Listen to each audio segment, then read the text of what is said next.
Hello everyone. As I said, I would like to make YouTube videos about football teams, their performances, squad, how they are currently stacked or placed, and how good they're going to be or how bad they're going to be in the next season.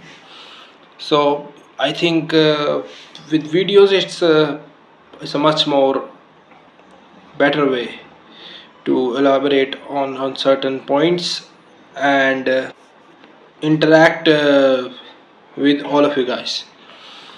So the season has ended, and the thing to look forward from here is the Champions League final and the Conference League final. Inter versus PSG and Chelsea versus Real Betis. Other than that, from what we have achieved through the Instagram account, eh, the biggest one was, which I recently posted, about how Manchester United finished exactly in the range of that 40 to 46. I said 46 or 42 is extremely good, given how the original prediction in a sense backfired, and the response with 85 comments, as we can see, one or two, barring one or two, and barring those guys who commented their predictions, most of the comments were negative, and United uh, finished 7 or 8 positions lower than the predicted ninth, but the points range was in the 40s, which was never to be expected because I think the lowest was 59 in the Premier League era, so, or I don't know, in the history. They were once relegated, I think so. It could be Premier League era, 59 points. So they finished 17 points below their lowest points tally, I think. Um, yeah, Last year I mentioned specifically the midfield doesn't have any balance to it. The midfield was off the mark, and back then it was Erik Ten Hag who was the manager. So the total football that he aspires to play, what he did at Ajax and what Manchester United signed him for, the midfield was not there for Ten Hag, and it was the basic reason which I based my 46 points prediction on. Others were looking at the stature of the club. The manager Ten Hag winning, I think he won the Carabao Cup, uh, FA Cup.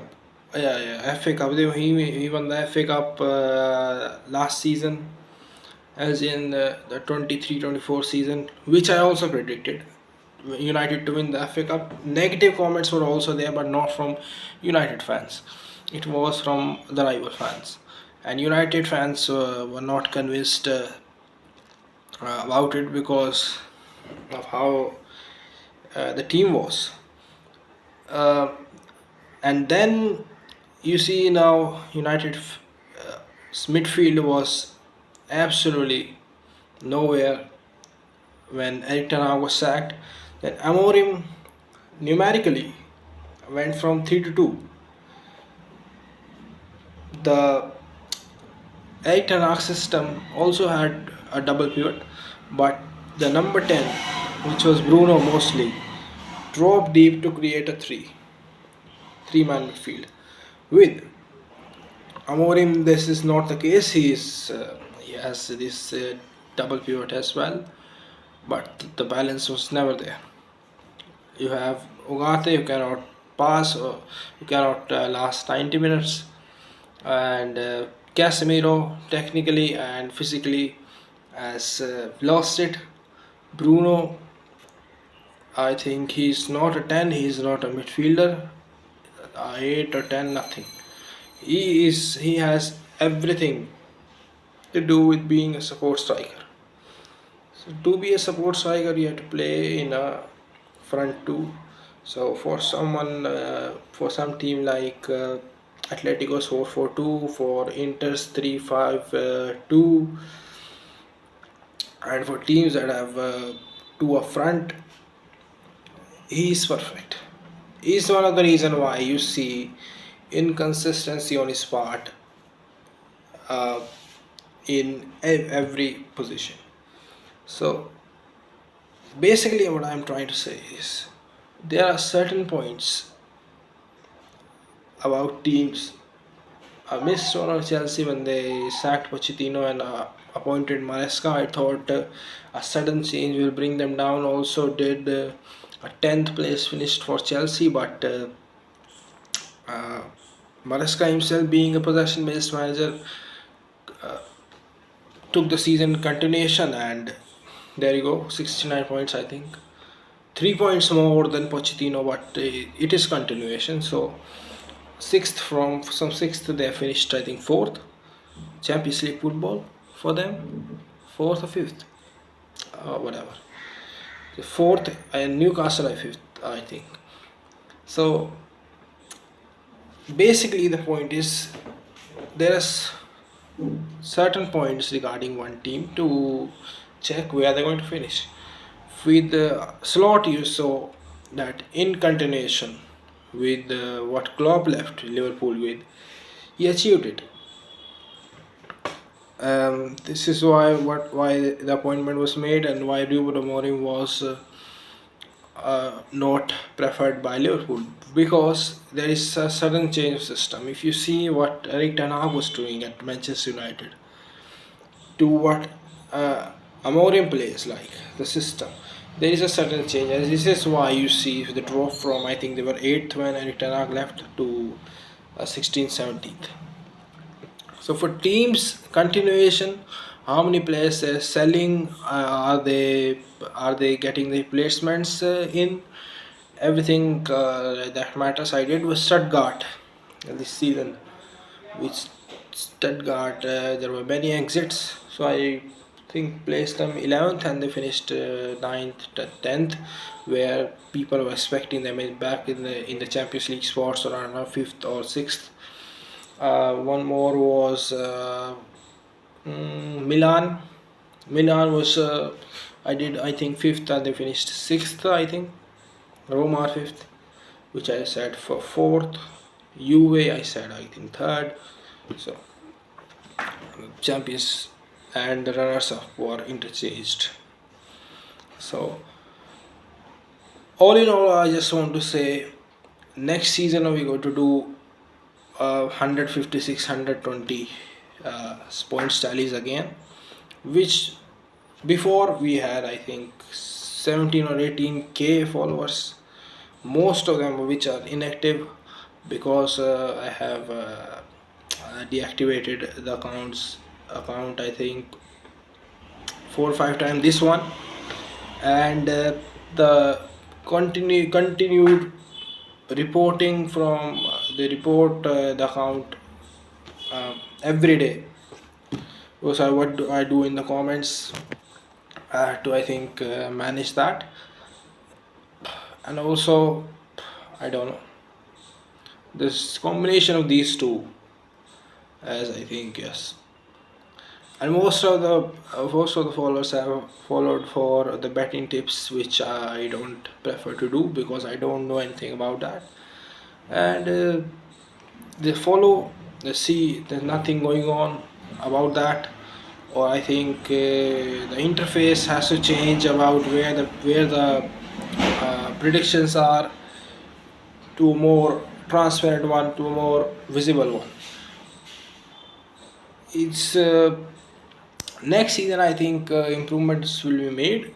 I think there was nice thinking this season with the predictions. You see, Inter are there, Newcastle United are there, and regarding Porto and Vitoria, both of the managers were sacked, which I was banking on.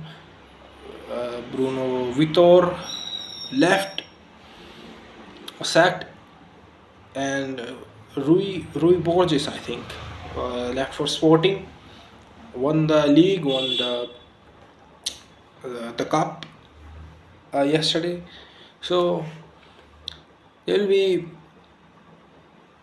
excellent, I think, content coming on the account, and we'll see what the club world about the club world. I'll do a very nice assessment of every team based on their current form, and like what I did in the Copa America, what I tried in the Conference League, where the manager was sacked. So most likely the managers won't be sacked in the middle of the Club World Cup. So we will have a nice assessment, and let's see. Most probably I'll get the Club World Cup winner right, correct, and we'll enjoy. Other than that, I think the Super Cup will be there for pre-season, a 3 months gap. I'll get uh, I'll get the body going with the gym. Have something to do in real life other than this. The account will cross 50K obviously by the end of next season, I hope. Oh, and in June we have this international break also going.